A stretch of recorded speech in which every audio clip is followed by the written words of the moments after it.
Chapter 13. The courtyard was populated with patients. They were huddled about in their usual groups, gossiping, arguing, smoking. Some were hugging themselves and stamping their feet to keep warm. Alicia put a cigarette to her lips, holding it between her long, thin fingers. I lit it for her. As the flame caught the tip of her cigarette, it crackled and glowed red. She inhaled deeply, her eyes on mine. She seemed almost amused. "Aren't you going to smoke? Or is that inappropriate, sharing a cigarette with a patient?" She's making fun of me, I thought. But she was right too. No regulation prohibited a member of staff and a patient from having a cigarette together. But if staff smoked, they tended to do it covertly, sneaking to the fire escape at the back of the building. They certainly didn't do it in front of the patients. To stand here in the courtyard and smoke with her did feel like a transgression. I was probably imagining it, but I felt we were being watched. I sensed Christian spying on us from the window. His words came back to me. Borderlines are so seductive. I looked into Alicia's eyes. They weren't seductive. They weren't even friendly. A fierce mind was behind those eyes, a sharp intelligence that was only just waking up. She was a force to be reckoned with, Alicia Berenson. I understood that now. Perhaps that's why Christian had felt the need to sedate her. Was he scared of what she might do, or what she might say? I felt a little scared of her myself. Not scared exactly, but alert, apprehensive. I knew I had to watch my step. "Why not?" I said. "I'll have one too." I put a cigarette in my mouth and lit it. We smoked in silence for a moment, maintaining eye contact, only inches from each other, until I felt a strange adolescent embarrassment and averted my gaze. I tried to cover it by gesturing at the courtyard. "Shall we walk and talk?" Alicia nodded. "Okay." We started walking around the wall, along the perimeter of the courtyard. The other patients watched us. I wondered what they were thinking. Alicia didn't seem to care. She didn't even seem to notice them. We walked in silence for a moment. Eventually she said, "Do you want me to go on?" "If you want to, yes. Are you ready?" Alicia nodded. "Yes, I am." "What happened once you were inside the house?" "The man said he wanted a drink, so I gave him one of Gabriel's beers. I don't drink beer. I didn't have anything else in the house." "And then?" "He talked." "What about?" "I don't remember." "You don't?" "No." She lapsed into silence. I waited as long as I could bear before prompting her. "Let's keep going. You were in the kitchen. How were you feeling?" I don't remember feeling anything at all." I nodded. That's not uncommon in these situations. It's not just a case of flight or fight responses. There's a third, equally common response when we're under attack. We freeze. "I didn't freeze." "No?" "No." She shot me a fierce look. I was preparing myself. I was getting ready. Ready to fight. Ready to kill him. "I see. And how did you intend to do that?" "Gabriel's gun. I knew I had to get the gun." "It was in the kitchen? You had put it there. That's what you wrote in the diary." Alicia nodded. "Yes, in the cupboard by the window." She inhaled deeply and blew out a long line of smoke. "I told him I needed some water.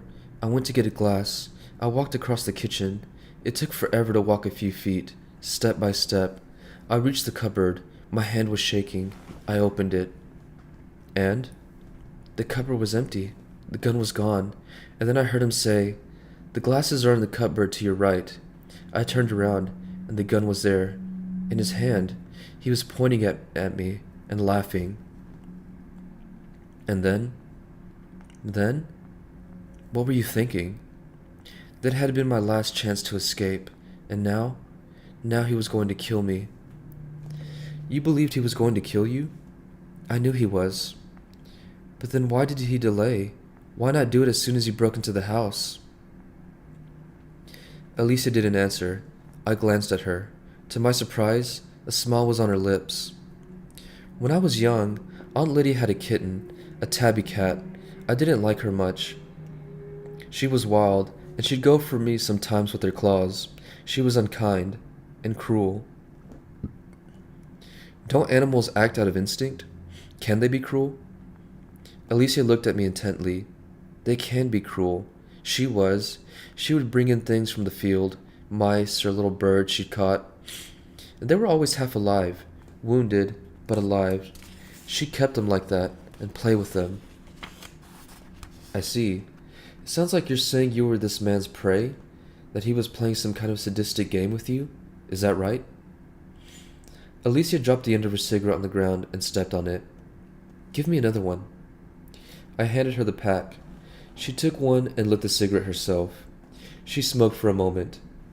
Gabriel was coming home at 8. 2 more hours. I kept staring at the clock. What's the matter? He said. Don't you like spending time with me? And he stroked my skin with the gun, running it up and down my arm. She shivered at the memory. I said, Gabriel was going to be home any minute. And what then? He asked. He'll rescue you? And what did you say? I didn't say anything. I just kept staring at the clock. And then my phone rang.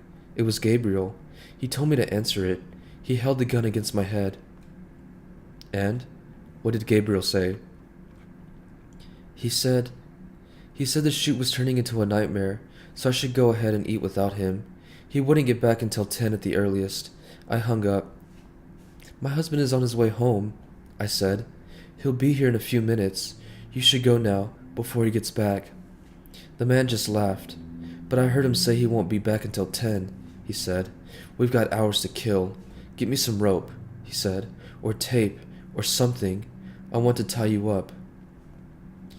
I did as he asked. I knew it was hopeless now. I knew how it was going to end. Alicia stopped talking and looked at me. I could see the raw emotion in her eyes. I wondered if I was pushing her too hard. Maybe we should take a break. No, I need to finish. I need to do this now. She went on, and speaking faster now. I didn't have any rope, so he took the wire I had for hanging canvases. He made me go into the living room. He pulled out one of the upright chairs from the dining table. He told me to sit down. He started wrapping the wire around my ankles, tying me to the chair. I could feel it cutting into me. Please, I said. Please. But he didn't listen. He tied my wrists behind my back. I was sure then that he was going to kill me.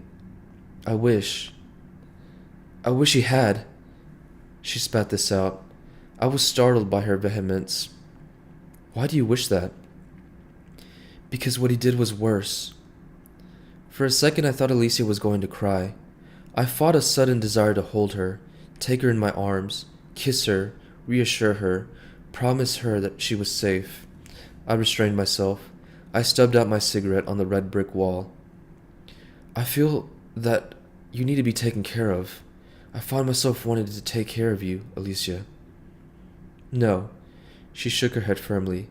That's not what I want from you. What do you want? Alicia didn't answer. She turned and walked back inside.